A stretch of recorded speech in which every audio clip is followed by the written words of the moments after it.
जिनसे है आप बेखबर, दिखाएंगे हम वो खबर। खड़की समाचार अब नए अंदाज में।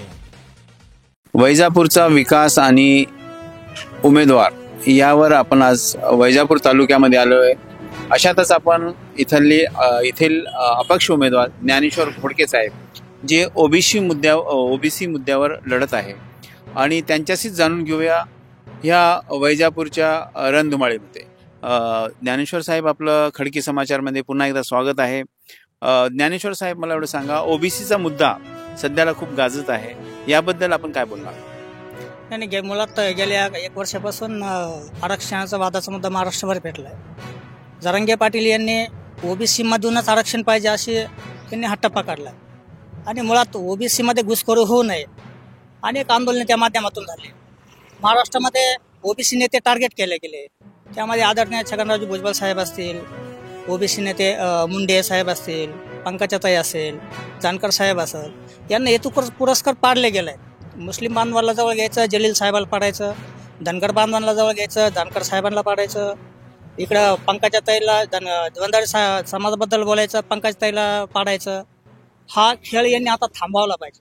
मुळात 1 वर्षाचं जे त्यांनी केलाय तर आडा, ओबीसी नेत्यांचे घर पेटले गेले, ओबीसी बांधवांचे हॉटेल पेटले गेले, म्हणजे हेतू पुरस्कार ओबीसीला तुम्ही टार्गेट का करताय?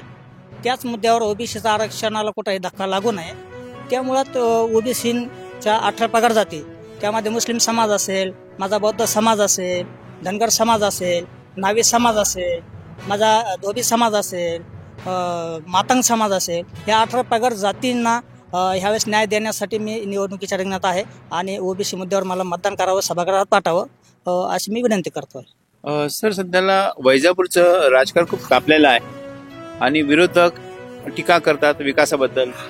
तुम्ही का प्राध्यापक रमेश बोरनारे का टीका करत नाही किंवा विरोध करत नाही? प्राध्यापक रमेश बोरनारे का माझे मावस भाऊ आहे का? मी 2019ला विधानसभा केली, त्यांच्या विरोधात केली, आता पण त्यांच्या विरोधामध्ये मी निवडणुकीला उभा आहे आणि मी माझ्यासाठी मतं मागतोय, मला निवडून यासाठी मतं मागतोय। ते काय माझे काही नातेवाईक नाही ना, बरोबर आहे की नाही? हां, ते विरोधकच आहे आणि विरोधकाचा मी दोघांचाच प्रतिस्पर्धी आहे, म्हणूनच मी निवडणुकीच्या रिंगणात आहे। पण आज ओबीसी बांधव जे कोणाला सपोर्ट करणार जसं तुम्हाला वाटतं? ओबीसी बांधव वैजापूर तालुक्यामध्ये यावेळेस ठामपणाने ज्ञानेश्वर घोडकेच्या पाठीमागे राहतील।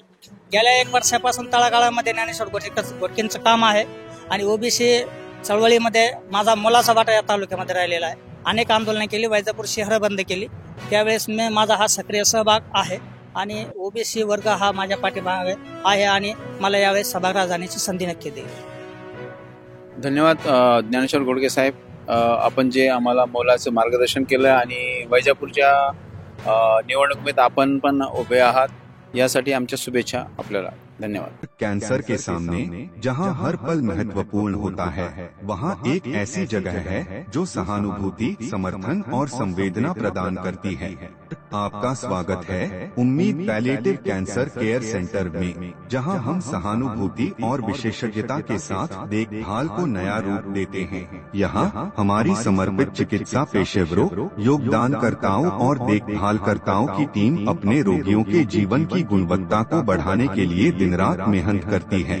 यह सिर्फ रोग का इलाज करने के बारे में नहीं है, यह समझने के बारे में है कि सफर क्या है।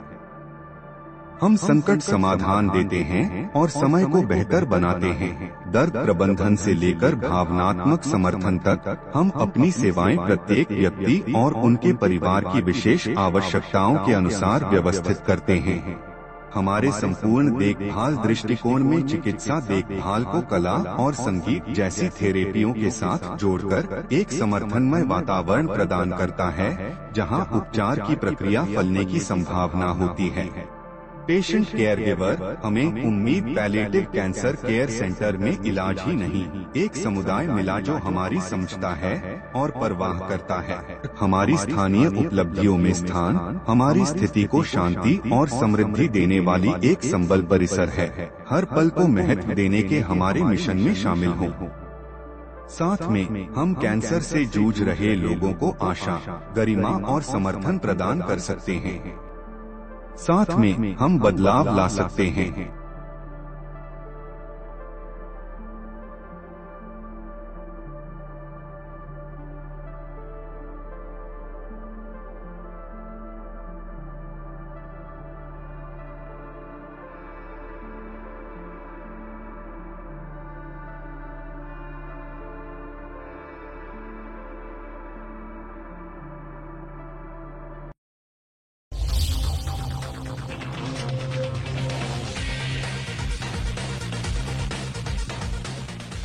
जिनसे है आप बेखबर, दिखाएंगे हम वो खबर। खड़ की समाचार अब नए अंदाज में।